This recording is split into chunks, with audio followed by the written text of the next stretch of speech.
Hello and welcome back to the ILO's Future of Work podcast. I'm Sophie Fisher. This programme is where we explore some of the key trends that are shaping the world of work. And few of those trends are as hot right now, or as hotly debated, as the effects of artificial intelligence or AI. What's brought this into the headlines is the launch of ChatGPT. ChatGPT is a natural language processing tool driven by AI technology. Two things seem to make it particularly interesting, or scary, depending upon your point of view. The first is how well it seems to be able to mimic human language. It can answer questions or write text or code. And the second is how quickly it has been adopted. Within 2 months of launch, it had attracted more than 100 million users. It's clear from this that the impact of artificial intelligence on the world of work is not something we need to plan for in the future. It's here and it's now, and we need to deal with it. So, to discuss how the world of work might do this, I have with me two distinguished guests. The first is Antonio Casilli, who is a professor of sociology at the Polytechnic Institute of Paris and is co-director of the Deep Lab Research Group. Welcome, Antonio. Thank you. And joining us online is Stacey Haller. Stacey is in Boston and she is Chief Career Advisor at resumebuilder.com, and she has more than 30 years of experience in staffing, recruiting and career counselling. Stacey, welcome to you too. Thank you so much. Okay, let me start by putting the same question to both of you. Massive amounts of hype around ChatGPT. ChatGPT is one form of artificial intelligence. We are told that this time it is going to revolutionize the world of work. Is this true or is this hype? Let me start with Antonio. Well, first of all, thank you for not pulling the number. This intro was written by ChatGPT. A lot of journalists tend to do it. Yes, this was written by a human. I really appreciate it.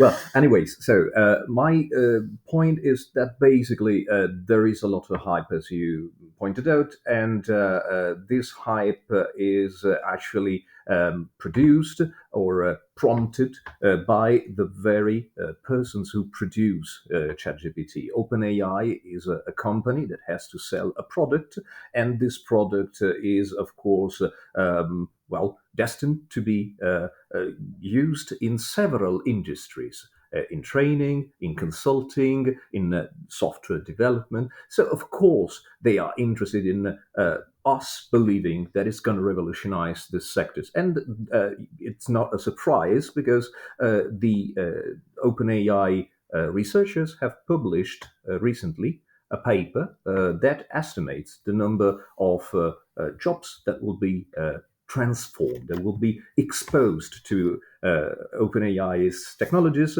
and they estimated that 80% at least will have some exposure, and 19% will have at least 50% of their tasks entirely changed. Now, of course, a lot of factoids, and this is typical. I mean, whenever there is a major technological wave, this comes with this kind of prophecies. 10 years ago, back in 2013, we were confronted with the emergence of deep learning, which was another type of AI technology, and that came with a famous Oxford report. Was written by two economists, Frey and Osborne. They estimated that 47% of existing jobs would be, wiped away by AI. We are 10 years in, and this is not happening, despite a climate crisis, a geopolitical crisis, and a pandemic crisis. Okay, so we're all still here. So, yes, there is hype, but yes, there's also change. Stacey, would you agree with that? How would you put it? You know, I believe that we are ramping up along this road pretty quickly. You know, our original survey in February showed that 1 in 4 companies already have been replacing some job positions and job skills with this. And in a recent survey that we did a few weeks ago, that's ramped up. And we're seeing now that 9 out of 10 companies currently are hiring people with this skill set. And organizations see bringing in this skill as making them more more competitive, making them more cutting edge. So I don't know where this is going. And I think we've already seen the low hanging fruit with coders and more transactional type positions being replaced already in terms of writing job descriptions and interview requisitions. Things that are very transactional are quickly changing. And in the 2 months between our surveys, we've seen this gain a lot of acceleration. Now, where it will go, I think we all need to stay tuned. Right. Now, the world of work is constantly changing when technology is introduced. I mean, we've seen this since the Industrial Revolution and probably before. When robotics were introduced, a lot of jobs changed. A lot of the jobs that were destroyed were what you might call blue collar jobs, jobs in warehouses, in factories, and so forth. Is that going to be the same this time, or is it going to affect the white collar, the lawyers, the accountants, the people with degrees as well? Who's going to be worst and best affected by this? In my opinion, it's definitely more on the white collar side, because what this does is anyone who takes information, shuffles information, puts it back out there, and even now can analyze it, that is now being adopted with the chat. So it is more, to your point, in this stage of our technical evolution, where in the past it did affect more blue collar workers in terms of robotics and automation. Now it is affecting more white collar workers. Now the hope is that as those jobs go away, these organizations will be retraining them and redeploying these workers in other areas of the organization and give them a chance to get promoted and learn new skills. Antonio, what do you think? Yeah, well, first of all, I would like to highlight that there is a difference between robotics and AI. Robotics is designed to, perform physical tasks. So from that point of view, it's only normal that over the centuries, it had replaced human labor. But in the case of these cognitive technologies that we are using today, we've been using for a century already, they are designed to work with human beings, so to create some kind of fruitful partnership. And of course, I mean, they are always welcomed with a salvo of, fear, thrill, risks. And this is also our own passion for scary stories as a culture. But then on the other side, I'm also attentive to what Stacey just said, that the companies are now hiring prompt engineers.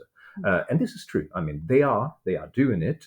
I would like to ask what's going to happen to those new professionals, to those new workers in 1 year's time, 2 years' time, because companies have been hiring new and exotic types of workers, Web3 are engineers, metaverse designers, blockchain architects. 6 months in, they were making coffee for the other type of actual engineers, actual architects, and this is something that, or on the other side, they morphed into more traditional type of workers. So this is something that we have to take into account. We have to be, of course, cautious, but we also have to, not to yield to this kind of passionate embrace of technology. So, what is AI good at, and what are humans better at? Well, AI is good at computing, which is, of course, obvious because that's in the very definition of it. But computing can encompass a number of activities. And what is striking and new with generative AIs, such as ChatGPT, DALL-E 2, Midjourney, in several types of media, is that this kind of new AI solutions seem to be creative. Now, what's the human forte, the cup of tea for a human? Well, humans are good at quick judgment calls. They are good with common sense. They are good with simple and sometimes even obvious remarks. how many feet do you put in a shoe? Of course, one. Even a 2-year-old knows that, but an AI does not. And this is the kind of common sense that humans are needed for. And this is also the good and the bad news about the present labor market, because the new competencies, the new skills that are required are not high level skills, are really sometimes described as low skills or simple, simple task-oriented skills. Like, I don't know, quickly saying if the image of an animal is a cat or a dog, or a tree or a car. And these kind of skills are used to train the artificial intelligence that now we use. Stacey, would you agree with that? Where would you see AI having the edge over, and where would you see humans having the edge in hiring? Well, I do agree that, wherever you apply AI, you need someone to request information and someone to check it when it comes out and massage it. So there will always be some human interaction here too. And I do agree it is a different kind of skill set, even to be a prompt engineer. And just to let you know, in our survey with prompt engineers, they're mostly with companies that have 500 employees and higher. That was the crux of our survey. And those are the folks looking for prompt engineers because they could take this application into all areas of a company. They could work with HR, they could work with marketing, they could work with finance to see what skill sets could be generated quickly and faster through AI. But smaller companies of maybe 100 people, if they have someone sitting in their HR department, they will want that person to know the skills. So at least that part of their job can be more automated, and they could focus on more strategic missions for the organization and do more human interactions like onboarding and other things. So I do see a skill set. A prompt engineer does not have to come out of the IT world. So I agree that it is a different skill set, and it depends on the size of the organization and how it's going to be implemented and affected throughout. But we're seeing across the board, we have not come across one company that is not looking for this experience. Okay. Most people in the world, most workers in the world are employed in SMEs. I mean, that's 5, 10 employees max, maybe. How is AI going to affect SMEs? Well, okay, that's a very good question. The very good question, to provide an answer, first of all, we have to say that there is a difference, of course, we know, between employment and labor. Employment means that you are formally employed. And the fact that you mentioned, of course, is entirely true. It is also unevenly distributed worldwide because the vast majority of people who are employed are in northern countries. If you move to the global south, you have 20% tops of people who are employed, usually by multinationals or international companies or the public sector. Now, this means that we have the vast majority of the human genre that is now simply working but not employed. And this is something that is largely affected by these new technologies. Because if we look at the need for human contribution to AI, and if we see the development of some services that we sometimes refer to as crowd work or data work, which are necessary to produce these AI, well, usually these people are recruited, these workers are recruited among the unemployed or informally employed, informal workers of the global south. And this is something that is changing entirely the balance between employed workers and informally or sometimes piece workers, sometimes platform workers, yeah. self-employed. Yes, of course. So it's not only a matter of SMEs or big companies now. So is there therefore a danger that actually greater application of AI in the world of work could actually increase the level of inequality between the big companies who Stacey's been talking about, who have 500 and a big HR department and so on, and the bulk of the world of work, which, as you say, is SMEs, informal employment, self-employed, platform, and so on. Yeah, this is the typical argument of dualization of the labor market, and this is something that has been observed over the last 50 years, and this has clearly accelerated in the last 10 years, because we have seen a number of strange indicators, economically speaking. We have seen that despite this big increase in technological innovation, the productivity is not growing at the same level, and not growing at all, actually. And if we look at the number of persons who are employed, of course, I mean, demographically, it is only normal that now we have a bigger number of persons who are formally employed worldwide, but the number of people who are informally employed or self-employed is increasing too. So this is creating a situation that is unprecedented, and AI has played a big role in creating the situation. Stacey, it seems from people playing around with ChatGPT that these forms of AI aren't really have a problem with factual accuracy. Now, isn't this actually going to be a big problem for companies when it comes to hiring? Not just with CVs, but with going back and checking references, looking at past work, and so on. How are companies going to deal with that? Well, I'm hearing two different aspects to that question. So one, I'm hearing you say in the hiring process, how do they know they're getting accurate information, right? Like if AI is writing their resumes and their cover letters and those kind of things, are they getting to see the right person? And my response is all that does is get you into the interview. So once you're in the interview, very savvy hiring managers, because this isn't new, people had their resumes and cover letters written by other people before AI, or they would go to job coaches or resume writing services. So in that regard, in the hiring process, it comes down to the interview process and really vetting out candidates one-on-one. Well, okay, I can provide probably a more oblique point of view, because it comes from my own professional experience. I teach in a university, and we are confronted as professors, we are confronted with the same kind of problem, the same kind of risk of people cheating.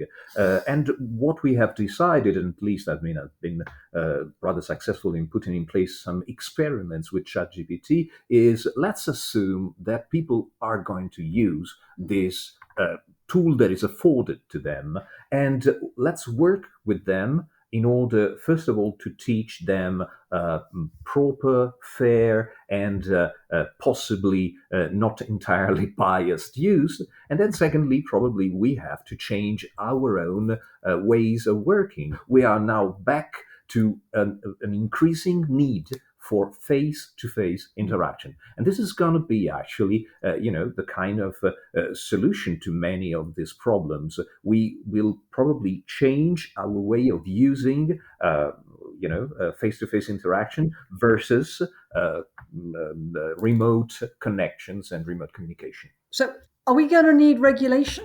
And frankly, is it practical given how fast AI seems to be moving? What do you think? I think we're going to have to take a look at this. I mean, we're at the very beginnings now. And in terms of companies' adoptions, from what we're seeing, it's ramping up very quickly. What those regulations should be, that is beyond my pay grade. But I do think we're going to have to take a look at this because it's proliferating everywhere. Antonio, what do you think? Yeah, well, regulation, it's a thorny issue now because you have the very companies who produce this technology that are calling for regulation, but for effective regulation. And the adjective here is a scary one. It's a scary part of it, because when they say effective, they mean a regulation that does not prevent them from doing whatever they want. And usually these companies don't like to comply with existing laws. I am afraid that this kind of regulation discourse can be a double-edged sword. We have to, first of all, respect the law that already exists, and the laws that already exist, have to do with labor standards, with security, with non-discrimination, with privacy. for instance, this is a very good example. This is something that has been happening in the last few weeks in Europe. All of a sudden, we had a major bug with ChatGPT that was exposing everybody else's chat history to all users, and this is the reason why first the Italian, and then the Spanish, and then the French, and then eventually the EU data authorities decided to gang up on ChatGPT and OpenAI and ask them to comply with existing laws.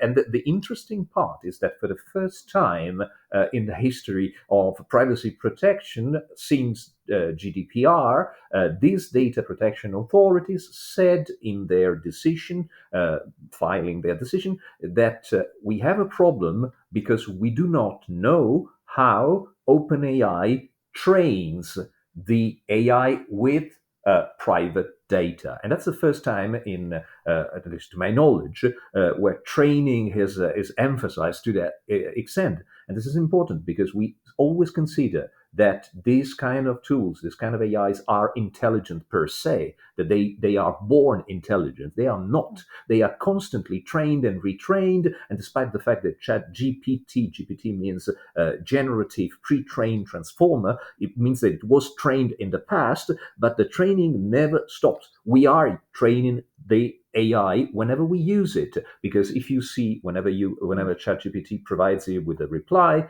you have a thumb up and a thumb down. This is their way to prompt you to perform some free labor for them. That is basically improving their AI solution. Right. Okay. Now, look, we're almost out of time. So let me ask you both one final question, which is, what should employers and businesses, and indeed workers, be doing now to cope with the oncoming wave of AI? And Antonio, let me give you the first go at that. Well, first of all, do not use this AI as an excuse to further create precarious jobs. This is an actual risk. AI is a splendid tool. It's extremely useful. The risk is that the number of tasks that each one of us will be, eventually prompted to perform will increase exponentially in the next few years, because we now have to not only do our own jobs, but also do the job of the prompt engineer, and then anticipate the algorithm, and then imagine, how to better format our texts and images, and so on and so on. These new skills are usually not paid, and this is something that we see in the zero increase of the real salaries over time. So this is something that has to be addressed by the regulators and by the employers. Thank you. And Stacey, final word to you. What should businesses and indeed workers be doing now to get with this? I think from a worker's standpoint, this is going to be an important skill to know. Just like when the proliferation of PCs and computers, everybody had to learn MS Office and Word, and everybody had to learn Excel. And I do believe that for workers to have the edge in getting positions in today's world, this is a skill you're going to want to have, because companies are looking to hire that skill in all areas within the company. And I think employers have to stay on top of it too. And I agree that we should just not be creating these jobs that may go away in the future. I believe this is a skill that everyone is going to have to some degree in their work life. So just like we had to learn everything else, this is going to be another skill that everybody's going to eventually have on their resume. And companies have to watch how they apply it, how they use it. And if we go in good faith to even the playing field, that would be a good thing. Stacey, Antonio, thank you very much. I'm afraid that's all we have time for today. So my thanks to Antonio Casilli and Stacey Haller. Please join us again soon for another edition of the ILO's Future of Work podcast. Goodbye.